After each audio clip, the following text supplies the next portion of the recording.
morning, student. I am going to continue of chemistry of class 7th with the same chapter.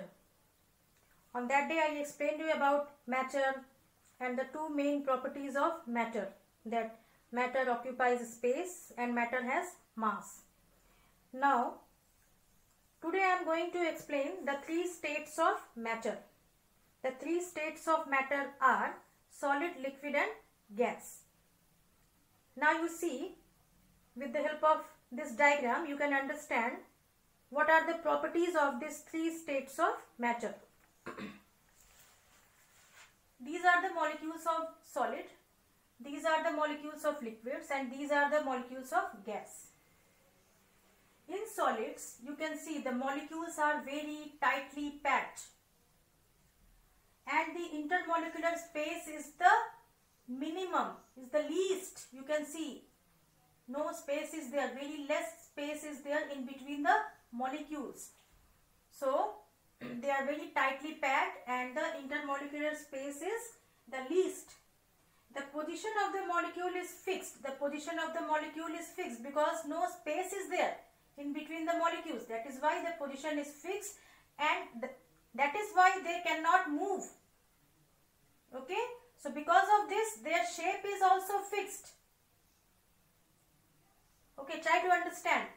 Because the intermolecular space is the least, their molecules are fixed, that is why they cannot move, and that is why their shape is also fixed.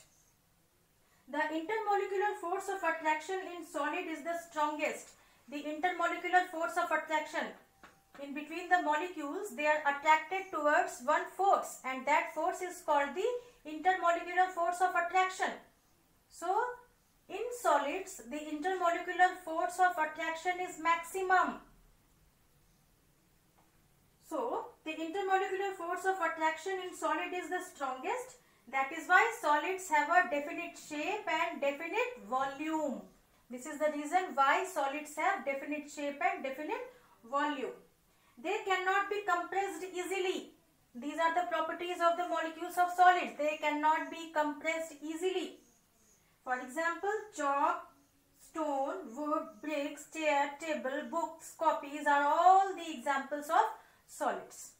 Now we will go towards the liquids. In liquids, the molecules are less tightly held and the intermolecular space is more as compared to the solids. You can see space is there in between the molecules. In comparison to the solids, you can see in between the molecules space is there. So we can say that they are less tightly held and intermolecular space is more in comparison to the solids. That is why, because of the intermolecular space, the molecules of the liquids can move. Movement is possible in liquids. Movement is possible in liquids. The movement of molecule is possible, that is the position of the molecules in liquid is not fixed. The position of the molecules in the solids were fixed, but in the liquids it is not fixed. The intermolecular force of attraction is not as strong as solids. In comparison to the solid, the intermolecular force of attraction is not as strong as solids.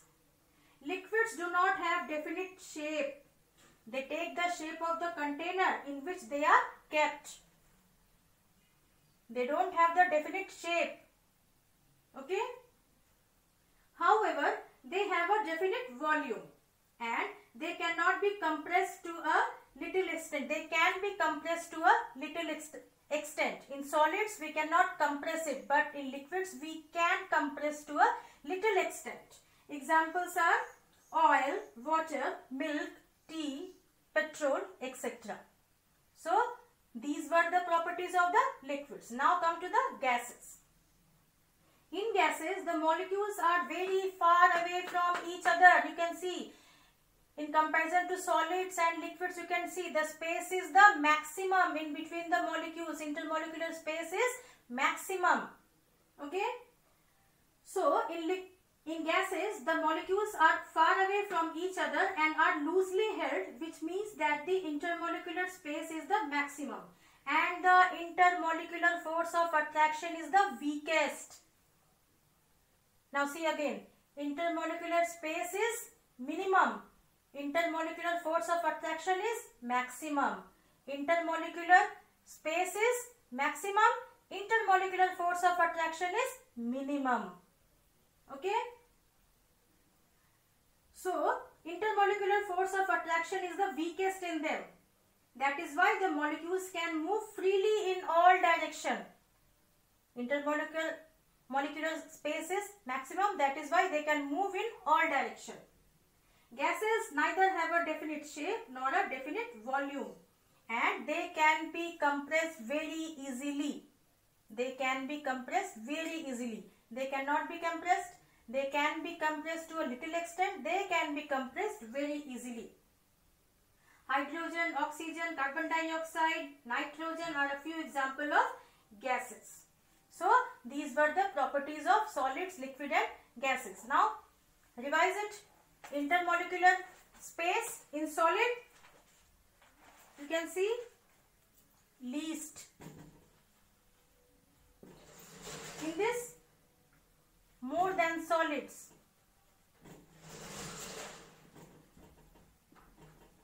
And in this gases, you can write maximum. Rigidity, it is very rigid. Not rigid in liquids and not rigid in gases. Position of the molecules, it is fixed. In solid, not fixed. And in gas also not fixed. Shape, shape is definite.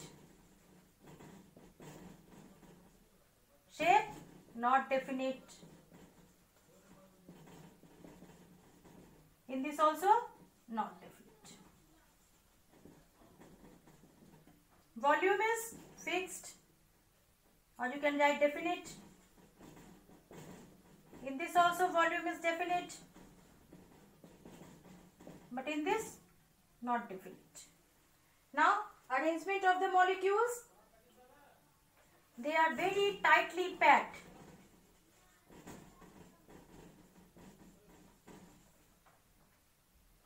They are less tightly packed.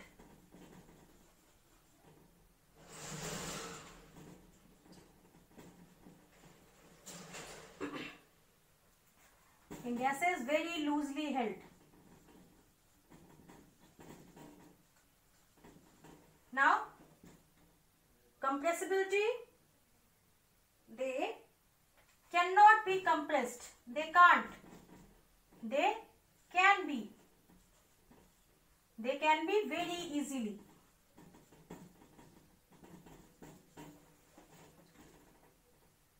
Storage, it can be stored.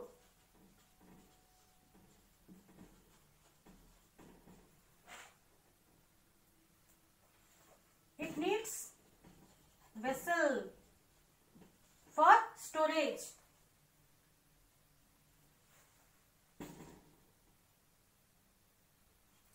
See, in the solids you can see it can be stored without a vessel. It needs a vessel for storage, and the gases can be stored in a closed vessel only. It can be stored in a closed vessel. Closed vessel. So, these are the differences of solid, liquids and gas. Now, you have to learn the properties of solids, liquids and gas. Thank you so much.